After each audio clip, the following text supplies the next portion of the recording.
Ciao a tutti amici, benvenuti da SynthCloud, dagli amici di SynthCloud. Sono qui spessissimo, chi mi segue sa che sono qui diciamo in compagnia di amici e che molto spesso mi trovo a confrontarmi con strumenti diciamo così d'altri tempi. Questo purtroppo è un po' anche entrato nei tempi miei, nel senso che io questa l'ho usata quando era ancora in voga, diciamo. Ho iniziato a suonare quando questa era la tastiera di quelli dei professionisti. Io la vedevo da lontano, poi a un certo punto, quando ho iniziato a fare questo lavoro, diciamo, il musicista, questo strumento è stato il mio strumento per un po' di tempo. Era, diciamo, già insomma, in declino, c'era già l'M1, c'erano già quelle cose lì, però diciamo che per certe cose aveva una potenza incredibile, è l'idea stessa che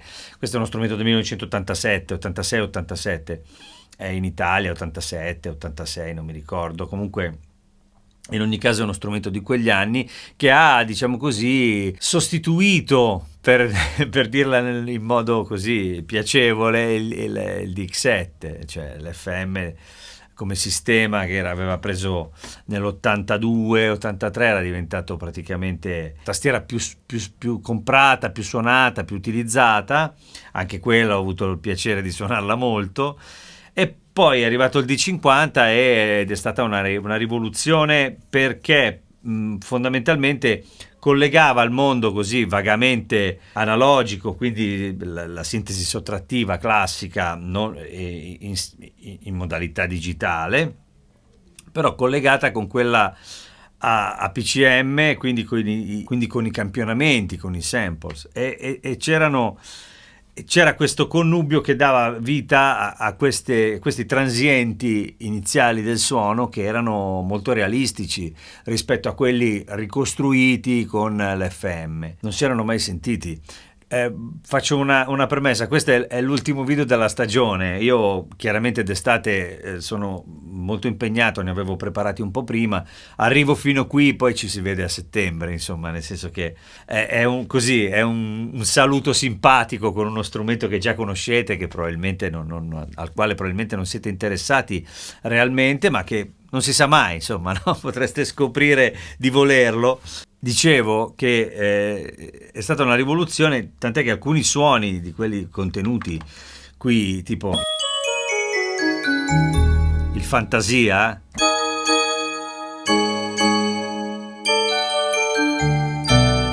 è uno strumento che è stato utilizzato veramente ovunque, soprattutto a livello discografico e televisivo, sigle, insomma un sacco di cose. Questo come questo. Living Calliope. Questi sono tutti i suoni che hanno fatto veramente la fortuna di questo strumento. Più che altro hanno fatto la fortuna di chi lo ha utilizzato, perché insomma il sound design all'epoca era un po' così. Poi chiaramente c'era anche la parte così vagamente pianistica, ma sempre sulla falsariga, diciamo, dei suoni più di modalità FM. C'erano anche dei pianoforti, però più derivanti dal mondo FM come pasta, anche se è tutto diverso. Ma comunque c'erano anche dei pianoforti, ma insomma non era quello il mondo. Qui c'erano altre cose che erano interessanti, proprio quei suoni che vi stavo facendo sentire. E poi c'è una tastiera bellissima. Considerate quanti anni ha questa tastiera e il fatto che io la stia suonando, ed è piacevolissimo.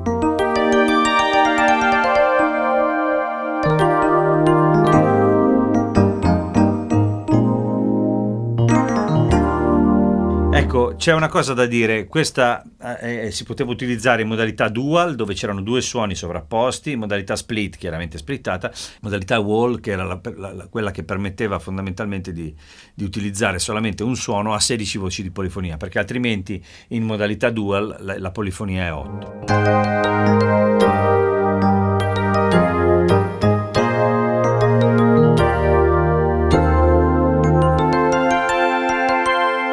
Ecco, per me è un...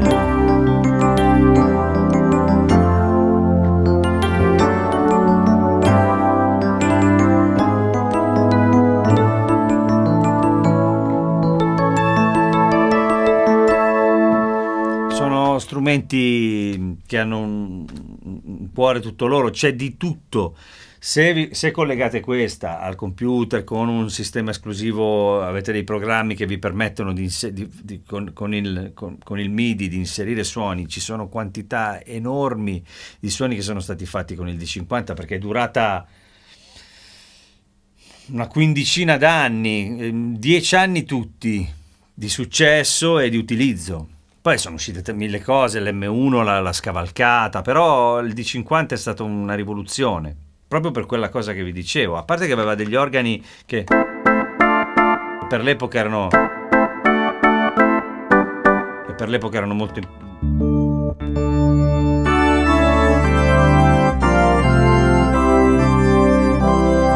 Dovete considerare il periodo anche. Il periodo storico di cui stiamo parlando, che è un periodo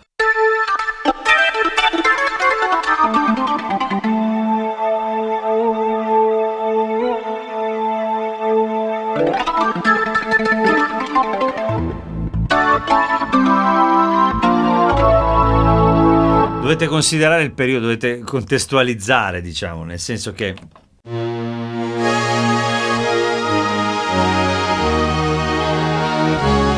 quale queste cose non c'erano, cioè non esistevano, non so come dire, non si era sentito niente del genere prima, no?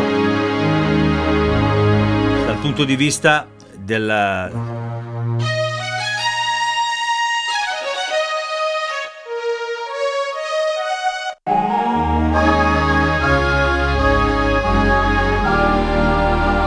i cori, tutte queste cose qua erano cose che erano classiche del D50, quindi hanno fatto un scalpore, non so.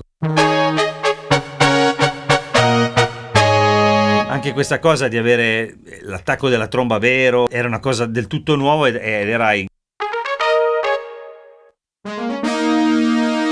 incredibilmente funzionale per suonare dal vivo, ma anche per produrre, no? Era tutta una cosa nuova. E poi aveva anche... non mancava questo aspetto, no? Quello più, diciamo, più vecchia scuola, ecco, per l'epoca. Se c'era bisogno di queste cose qua, c'erano, però erano sempre mescolate con...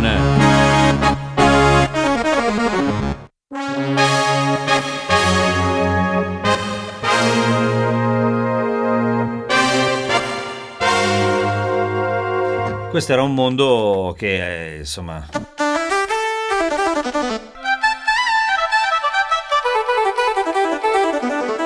Era un mondo che prima non c'era e quindi...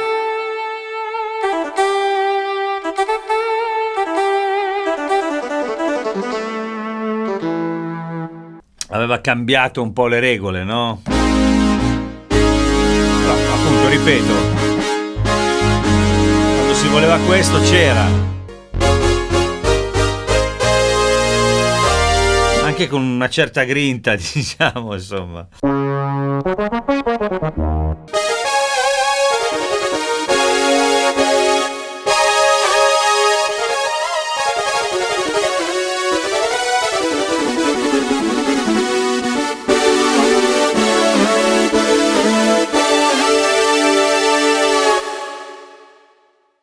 C'era anche una potenza di un certo tipo.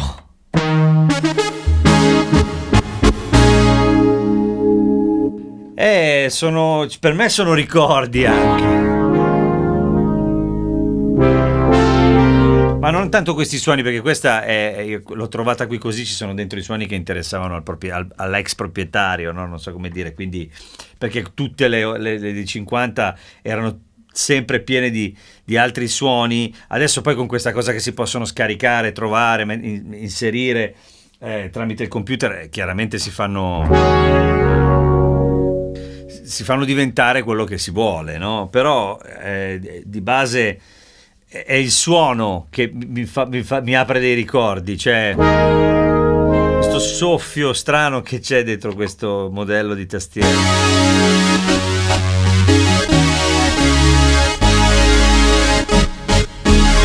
Poi suonava benissimo dal vivo, era proprio bella da sentire e gli effetti erano belli, cioè aveva poi gli effetti a bordo, no? Anche quella era una cosa insomma importante, perché in realtà insomma, all'epoca gli strumenti, all'epoca era stato fatto giusto, ecco, in quel periodo il Korg e il DS8 che ho avuto, che era un FM splittabile, sovrapponibile, era con un'idea moderna e aveva degli effetti a bordo, ma qui cioè, si passava proprio da un'altra parte, c'era questa sensazione del campione, era tutto nuovo.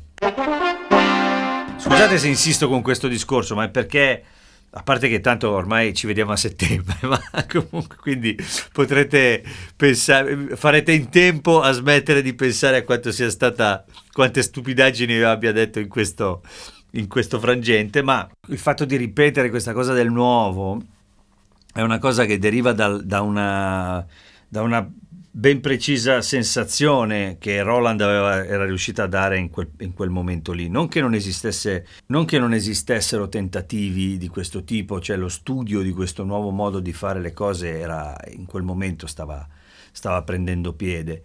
E Roland l'ha messo dentro una tastiera portatile che faceva tutto ed era anche comprensibile, cioè una parte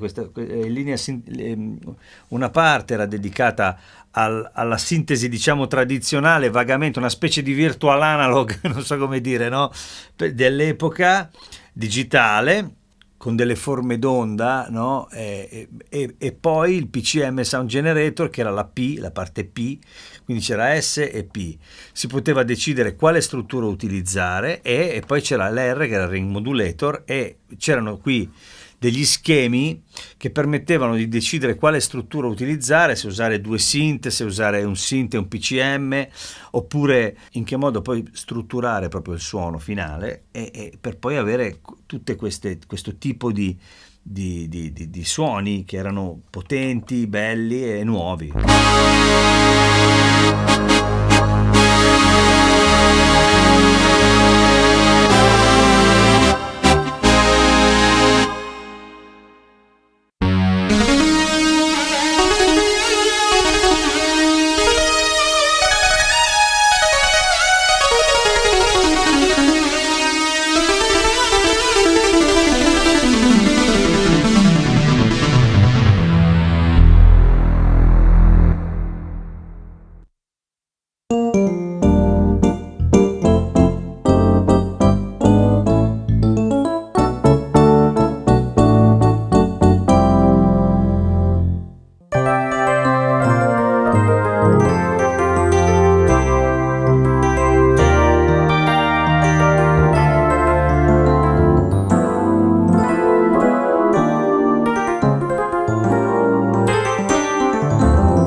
comunque considerate una cosa che è fondamentale,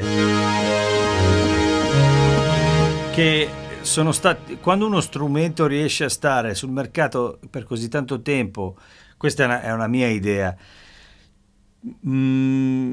anche dopo tanti anni, se è ripreso in mano, si capisce il motivo dal punto di vista sia sonoro che di utilizzo, ma soprattutto quelli con tanta personalità come questo hanno proprio la capacità e la forza interiore di catturare il musicista e di in qualche modo stimolare la creatività.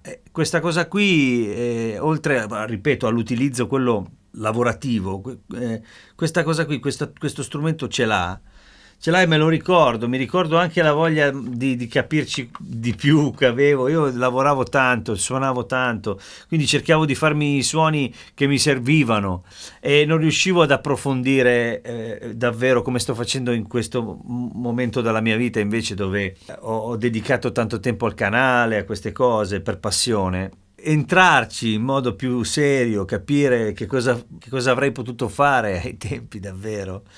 È una cosa bella, che è piacevole, è proprio divertente. Quindi, ripeto, la struttura è molto semplice, ma allo stesso tempo è importantissima. Chiaramente abbiamo gli inviluppi e tutto, per ogni suono si può lavorare seriamente. Abbiamo le strutture di ogni suono che possono essere appunto con il PCM, con la sintesi, oppure mescolate, anche due sintesi e basta, quello che volete. E poi c'è la struttura invece upper and lower, che chiaramente riduce la polifonia, ma rende possibili tante cose, dallo split al dual e tutto il resto. Scusate, mi è partito lo screensaver con le macchine che vanno. Quindi niente, io ragazzi, qui non ho molto di più da dire di questo, perché questo è uno strumento che va ascoltato.